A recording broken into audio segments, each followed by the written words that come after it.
ঢাকায় পা রেখেছেন মার্কিন সহকারী পররাষ্ট্রমন্ত্রী ডোনাল্ড লু। ঢাকায় এই সহকারী পররাষ্ট্রমন্ত্রীর পৌঁছানোকে ঘিরে ইতিমধ্যেই নানান আশার আলো বুনতে শুরু করেছে বাংলাদেশের বিভিন্ন রাজনৈতিক দলগুলো। এরই মাঝে সচিবালয়ে এক সম্মেলনে আওয়ামী লীগের সাধারণ সম্পাদক ওবায়দুল কাদের বলেন, সরকার দাওয়াত করে কাউকে আনে নাই, তাদের এজেন্ডা আছে, তারা সেসব নিয়ে ঢাকায় এসেছে। বিএনপির সঙ্গে তাদের কি আছে তারাই ভালো জানে। উপরে উপরে বিএনপি তাদের পাত্তা দেয় না বললেও তলে তলে বিএনপি কি করে তারাই ভালো জানে। সরকার মার্কিন স্যাংশন ভিসা নীতিকে পাত্তা দেয় না বলেও মন্তব্য করেছেন সড়ক পরিবহন ও সেতু মন্ত্রী।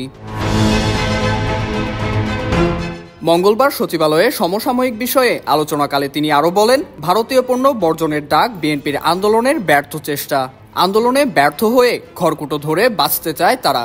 আসলে তাদের কোনো ইস্যু নেই, তারা ভারতীয় পণ্য বর্জনকে ইস্যু বানাতে চায়। পাল্টা প্রশ্ন ছুড়ে দিয়ে বলেন, ভারতীয় মশলা ছাড়া কি আমাদের চলে? ওবায়দুল কাদের বলেন, ভারতের মশলা ছাড়া আমাদের চলে না। শুধু মশলা কেন, ভারত থেকে শাড়ি কাপড় আসবে, এছাড়া আরো কিছু নিত্য প্রয়োজনীয় পণ্য আসবেই। বিএনপি ও তাদের সমমনাদের আন্দোলনের ডাকে জনগণের সাড়া নিয়ে জানিয়ে আওয়ামী লীগের এই নেতা বলেন, সম্প্রতি ঢাকায় বিএনপির 2টা সমাবেশ ফ্লপ হয়েছে। দলটির কর্মীরা হতাশ, তাদের আর নেতাদের উপর আস্থা নেই। সে কারণেই বিএনপির কর্মীরা তাদের সমাবেশে যোগ দেয় না।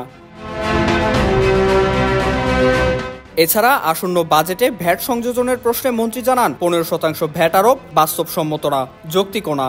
দুনিয়ায় কোথাও এত ভ্যাট নাই, তবে 5% ভ্যাটের নজির আছে প্রতিবেশী দেশগুলোতে। এই সংক্রান্ত প্রস্তাব নিয়ে আওয়ামী সভানেত্রীর সাথে আলোচনা হয়েছে বলে জানান তিনি।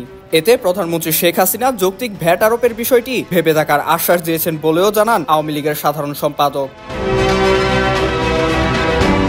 IVTV USA, new York.